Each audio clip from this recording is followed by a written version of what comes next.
ನಿನ್ನೆ ಭಾನುವಾರ ಇಡೀ ದಿನ ನನಗೆ ಮೋಸನೇ ಆಯಿತು, ಬೆಳಗ್ಗೆಯಿಂದ ರಾತ್ರಿ ಮಲಗೋ ತನಕ. ಹೆಂಗಪ್ಪ ಅಂತ ಹೇಳಿದ್ರೆ, ಫಸ್ಟ್ ಮೋಸ ಆಗಿದ್ದು ಚಿಕ್ಕಪೇಟೆನಲ್ಲಿ, ಸೆಕೆಂಡ್ ಮೋಸ ಆಗಿದ್ದು ಈ ಮೀಶೋ ಕೊರಿಯರ್ ಬಾಯ್ ಇರ್ತಾರಲ್ಲ, ಡೆಲಿವರಿ ಬಾಯಿ, ಅವರಿಂದ. ಮೂರನೇದು ನಮ್ಮ ಪಾರ್ಲರ್ಗೆ ಐಬ್ರೋ ಮಾಡಿಸ್ಕೊಳಕ್ಕೆ ಬಂದು ಇಬ್ಬರು ಲೇಡೀಸು, ಇಬ್ರಿಗೆ ಐಬ್ರೋ ಮಾಡಿದ್ದೀನಿ ನಾನು. ಚಿಕ್ಕಪೇಟೆಯಿಂದ ಬಂದು ಸಾಕಾಗಿ ಟಯರ್ಡ್ ಆಗಿದ್ದೆ, ಆದರೂ ಐಬ್ರೋ ಮಾಡಿದ್ದೀನಿ. ಅವ್ರು ದುಡ್ಡು ಕೊಡ್ದಂಗೆ ಹೋಗಿದ್ದಾರೆ. 3 ಮೋಸ ಆಯಿತಾ. ಇನ್ನು ಚಿಕ್ಕಪೇಟೆಲಿ ಹೆಂಗೆ ಮೋಸ ಆಯಿತು ಅಂತ ಫಸ್ಟ್ ಹೇಳ್ಬಿಡ್ತೀನಿ. ಚಿಕ್ಕಪೇಟೆಯಲ್ಲಿ ನಾನು ಯಾವಾಗ ಹೋದ್ರೂ ಮೋಸ ಹೋಗ್ತೀನಿ, ಅದು ನನಗೆ ಗೊತ್ತು. ನಾನು ಅಂದ್ಕೊಂಡೇ ಹೋಗಿರ್ತೀನಿ. ಲಾಸ್ಟ್ ಟೈಮ್ ಬಂದಾಗ ಸಿಕ್ಕಾಪಟ್ಟೆ ನನಗೆ ಮೋಸ ಮಾಡಿದ್ದಾರೆ. ಈ ಸಲ ಹುಷಾರಾಗಿರಬೇಕು, ಖಂಡಿತ ಆಗಲ್ಲ. ಮೋಸ ಮಾಡೇ ಮಾಡ್ತಾರೆ, ನಾವು ಮೋಸ ಹೋಗೇ ಹೋಗ್ತೀವಿ. ಅದು ಹೆಂಗಪ್ಪ ಅಂದರೆ, ನಾವು ಸ್ಟಾರ್ಟಿಂಗ್ ಹೋದಾಗ ಏನು ಮಾಡ್ತೀವಿ, ಸ್ವಲ್ಪ ಒಳಗಡೆ ಹೋಗ್ತೀವಿ, ಮೇನ್ ರೋಡಿಂದ ಒಳಗಡೆ ಹೋಗಿ ಏನೇನಿದೆ ನೋಡೋಣ ಅಂತ. ಅಲ್ಲೆಲ್ಲ ನಾವು ರೇಟ್ ಕೇಳಿರ್ತೀವಿ, ಸ್ವಲ್ಪ ಕಡಿಮೆಗೆ ಇರುತ್ತೆ. ಅಲ್ಲೇ ತಗೊಳ್ಳೋಣ ಅಂದ್ಕೊಂಡ್ರೆ, ಸೊ ಇದನ್ನೆಲ್ಲ ತೊಗೊಂಡು ಕೈಯಲ್ಲಿ ಇಟ್ಕೊಂಬಿಟ್ರೆ ಇನ್ನು ಬೇರೆ ಅಂಗಡಿಗೆಲ್ಲ ಓಡಾಡೋಕ್ಕಾಗಲ್ಲ, ವೆಯ್ಟ್ ಜಾಸ್ತಿ ಆಗುತ್ತೆ ಅಂದ್ಕೊಂಡು ಅಲ್ಲಿ ತಗೊಳ್ಳಲ್ಲ, ಕಡಿಮೆ ಇರೋ ಕಡೆ ಹಾಗೆ ಬಿಟ್ಟು ಬಂದುಬಿಡ್ತೀವಿ. ಇನ್ನು ಹಂಗೆ ಓಡಾಡ್ಕೊಂಡು ಬರ್ತಾ ಏನೇನೋ ಒಂದೊಂದು ಹಂಗೆ ಚಿಕ್ಕದಾಗಿ ತೊಗೊಂಡು ಕೈಯಲ್ಲಿ ಲಗೇಜ್ ಜಾಸ್ತಿ ಆಗಿಬಿಡುತ್ತೆ. ಸೊ ನಾವಿವಾಗ ಮತ್ತೆ ಎಲ್ಲಿ ಕಡಿಮೆ ರೇಟಿಗೆ ಕೇಳಿದ್ವಲ್ಲ ಅಲ್ಲೇ ಹೋಗೋಣ ಅಂದರೆ ಅದು ಆಗದೆ ಇರೋ ಕೆಲಸ.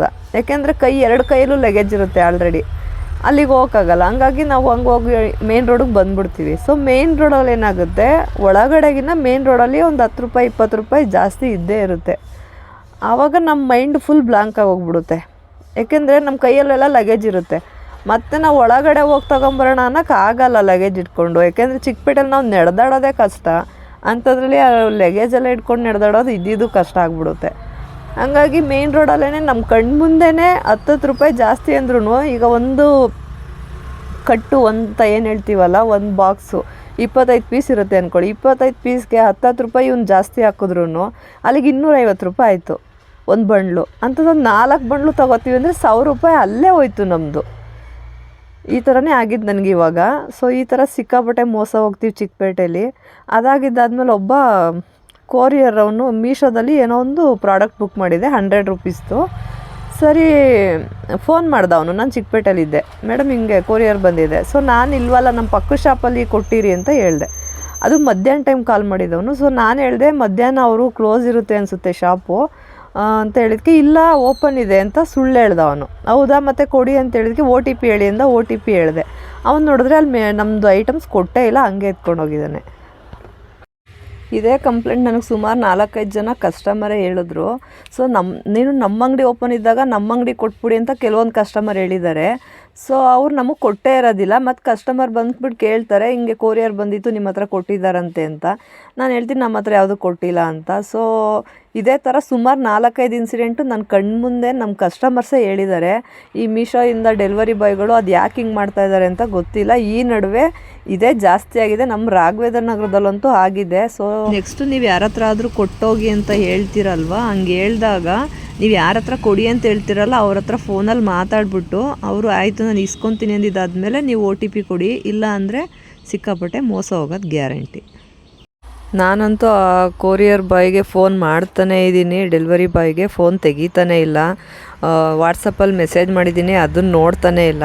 ಸೊ ನಂದೇನೋ ಇದು 100 ರೂಪಾಯಿ ಪ್ರಾಡಕ್ಟು, ಸರಿ ಹೋಗಲಿ ಅಂತ ಸುಮ್ಮನೆ ಆಗ್ಬೋದು. 100 ರೂಪಾಯಿನೂ ಕಷ್ಟನೇ ದುಡಿಯೋದು. 100 ರೂಪಾಯಿ ಸಂಪಾದನೆ ಮಾಡಬೇಕು ಅಂದರೆ 2-3 ಜನಕ್ಕೆ ಐಬ್ರೋ ಮಾಡಬೇಕು ನಾನು.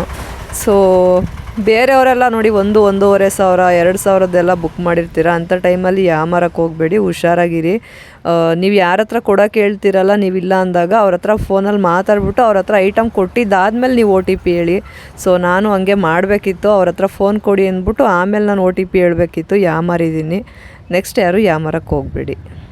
ಇಲ್ಲಿ ಅವ್ರು ಯಾರಾದರೂ ವೀಡಿಯೋ ನೋಡ್ತಾಯಿದ್ರೆ ನಿಮಗೂ ಹಂಗೆ ಆಗಿದ್ರೆ ಕಮೆಂಟಲ್ಲಿ ತಿಳಿಸಿ, ಆಯಿತಾ. ಇನ್ನು 3ನೇ ಮೋಸ, ನಮ್ಮ ಪಾರ್ಲರ್ಗೆ ಕಸ್ಟಮರ್ ಬಂದಿದ್ರು. ನಾನು ಚಿಕ್ಕಪೇಟೆಯಿಂದ ಬಂದು ಸಾಕಾಗಿತ್ತು, ಸುಸ್ತಾಗಿತ್ತು ನನಗೆ. ಸೊ ಒಬ್ಬರು ನಮ್ಮ ರೆಗ್ಯುಲರ್ ಕಸ್ಟಮರ್ ಫೋನ್ ಮಾಡಿದ್ರು ಐಬ್ರೋ ಇದೆ ಅಂತ. ಸರಿ ಅಂತ ಅವ್ರಿಗೆ ಮಾಡಿಕೊಟ್ಟೆ. ಅವ್ರು ಆರಾಮಾಗಿ ಫೋನ್ಪೇ ಮಾಡಿಬಿಟ್ಟು ಹೋಗಿದ್ದಾರೆ. ಅದಾದಮೇಲೆ ಇವರಿಬ್ಬರು ಬಂದರು. ಇವರಿಬ್ಬರು ಐಬ್ರೋ ಮಾಡಿಸ್ಕೊಂಡು ದುಡ್ಡೇ ಕೊಡ್ದಂಗೆ ಆರಾಮಾಗಿ ಹೋಗಿದ್ದಾರೆ. ನಾನು ಯಾವನೋ ಟೆನ್ಷನಲ್ಲಿ ನಾನು ನೋಡ್ಕೊಂಡಿಲ್ಲ. ಫೋನ್ಪೇ ಅವ್ರು ಎಷ್ಟು ಅಂತ ಕೇಳಿದ್ರು ಅಮೌಂಟು 50 ಅಂತ ಹೇಳಿದೆ ನಾನು ಒಬ್ರಿಗೆ. ಸೊ ಅವ್ರು ಕೇಳಿದ್ರಲ್ಲ, ಆ ಟೈಮಲ್ಲಿ ನಾವೇನು ಅಂದ್ಕೊಂಡಿರ್ತೀವಿ, ನಮ್ಮ ಮೈಂಡು ಕೇಳಿದ್ದಾರೆ ಅಂದಮೇಲೆ ಮಾಡಿರ್ತಾರೆ, ಈ ಥರ ಮೈಂಡ್ ಸೆಟ್ ಆಗೋಗ್ಬಿಡುತ್ತೆ. ಸೊ ಆಮೇಲೆ ನಾನು ಬೆಳಗ್ಗೆ ಎದ್ಬಿಟ್ಟು ಫೋನ್ಪೇಯಿಂದ ಮೆಸೇಜ್ ಬರುತ್ತಲ್ಲ ಎಷ್ಟೆಷ್ಟು ಏನಾಗಿದೆ ಪೇಟಿಎಮ್ಮಿಂದ, ಆವಾಗ ನೋಡಿದ್ರೆ ಅವ್ರದ್ದು ದುಡ್ಡೇ ಬಂದಿಲ್ಲ, ಅವ್ರು ಹಾಕೂ ಇಲ್ಲ. ಈ ಥರ ಇಡೀ ದಿನ ಮೋಸ ಆಯಿತು. ಸೊ ನನಗಂತೂ ಕ್ಯಾಮ್ರಾ ಮುಂದೆ ಬಂದು ಮಾತಾಡೋಕ್ಕೆ ಇವಾಗ ಧೈರ್ಯನೇ ಇಲ್ಲ, ಯಾಕೆಂದ್ರೆ ಇಷ್ಟೊಂದು ಮೋಸ ಹೋಗ್ಬಿಟ್ಟಿದ್ದೀನಿ. ಕ್ಯಾಮ್ರಾ ಮುಂದೆ ಬಂದರೆ ಖಂಡಿತ ಅಳ್ತೀನಿ. ಸೊ ನಾನು ನಿಮಗೆಲ್ಲ ನನ್ನ ಅಳೋ ಮುಖ ತೋರ್ಸೋಕ್ಕೆ ಇಷ್ಟಪಡಲ್ಲ, ಯಾಕೆಂದರೆ ಬೆಳಗ್ಗೆಯಿಂದ ಆಲ್ರೆಡಿ ಹತ್ಬಿಟ್ಟಿದ್ದೀನಿ, ಇಷ್ಟು ಮೋಸ ಹೋಗಿದ್ದೀನಲ್ಲ ಅಂತ. ಇನ್ನು ಕ್ಯಾಮ್ರಾ ಮುಂದೆ ಬಂದರೆ ಅಳ್ತೀನಿ. ನಾನು ಅಳೋ ಫೇಸ್ನ ನಿಮಗೆಲ್ಲ ತೋರ್ಸೋಕ್ಕೆ ಇಷ್ಟಪಡಲ್ಲ. ಸೊ ನಾನು ನಗ್ನಗ್ತಾ ಇದ್ರೇ ಕ್ಯಾಮ್ರಾ ಮುಂದೆ ಬರೋದು. ಸೊ ಇಷ್ಟೆಲ್ಲ ಮೋಸ ಹೋಗಿದ್ದೀನಿ.